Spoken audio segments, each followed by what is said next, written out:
Justin Brownlee, nalampasan na si Sean Chambers. Bakit nga ba naging emosyonal? Nards Pinto, ang unsung hero ng Barangay Ginebra. Sa nakalipas nga na do or die Game 7 ay napaka-intense ng laro. Lalong-lalo na pagpasok ng 4th quarter kung saan bumuhos na ang dalawang kupunan. Ang pinaka nag-step up nga sa Barangay Ginebra ay itong kanilang resident import na si Justin Brownlee at ang tinanghal na Finals MVP na si Scottie Thompson. Pero meron niyang isang player, si Coach Tim Cone, na masasabi nating nagsalba sa Barangay Ginebra. At yan ay walang iba kundi ay itong si Nards Pinto. Grabe nga yung kanyang pinakitang performance, especially nung tawagan ng flagrant foul si RJ Abarrientos sa 4th quarter. 3 minutes sit out si RJ at itong si Nards Pinto yung naging magic bunot ni Coach Tim Cone. Nagtala nga si Pinto ng 6 points at napaka-importante nga ng 6 points na yan para makuha ng Ginebra ang kampyonato. Dahil sa 4th quarter ay nagsisimula ng humabol ang TNT Tropang Giga at nasa TNT na ang momentum.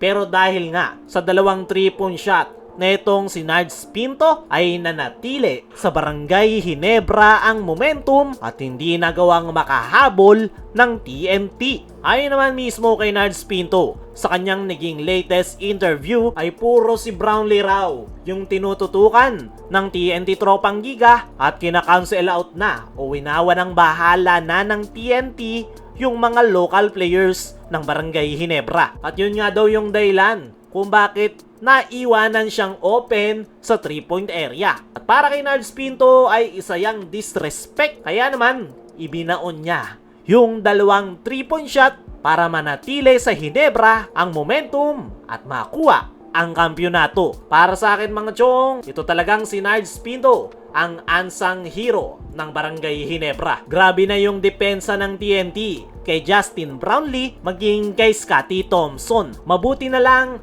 ay maganda yung nai-contribute netong si Nards Pinto dahil kung hindi pumasok yung kanyang mga crucial shots ay paniguradong iba sana yung naging resulta ng laro. 6 points lang yung kanyang naiambag pero napaka-importante ng 6 points na yan para makuha ng Ginebra ang kampyonato. Samantala, Justin Brownlee, nalampasan na si Sean Chambers. Bakit nga ba naging emosyonal? Dahil nga nakuha ng Barangay Ginebra ang kampyonato kontra TNT Tropang Giga, ay mayroon ng total of 7 championship itong si Justin Brownlee para sa Barangay Ginebra. Dahil dyan, nalampasan na niya ang dati ring import ni Coach Tim na si Sean Chambers. Isang achievement na naman ang nakuha netong si Justin Brownlee. Pero bakit nga ba naging emosyonal si Justin Brownlee matapos makuha ang kampyonato? Sa naging interview nga netong si Justin Brownlee ay sobra-sobra yung pasasalamat nito sa Barangay Ginebra. Mas naging emosyonal si Brownlee nung balikan yung unang stint niya sa Barangay Ginebra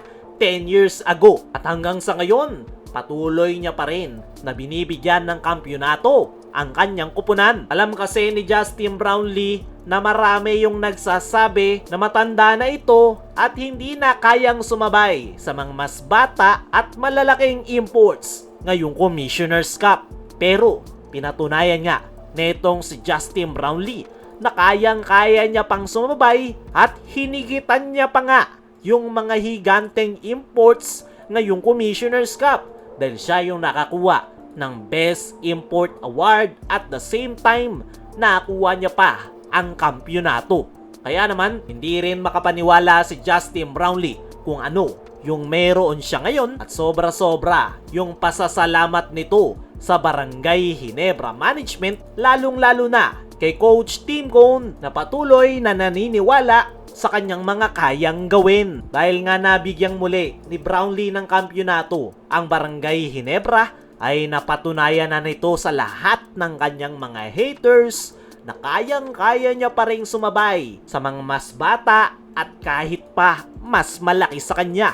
Sa katunayan, ang Commissioner's Cup ang pinakamahirap sa lahat dahil walang height limit yung mga imports, kaya talagang nasubukan si Justin Brownlee at Barangay Ginebra, pero nakita nyo naman, nagawa pa rin nilang makuha ang kampyonato. Kaya mga chong, ano ang masasabi nyo? Na emosyonal si Justin Brownlee matapos makuha ang kampyonato. Ano rin yung masasabi nyo sa ansang hero ng Ginebra na si Nards Pinto?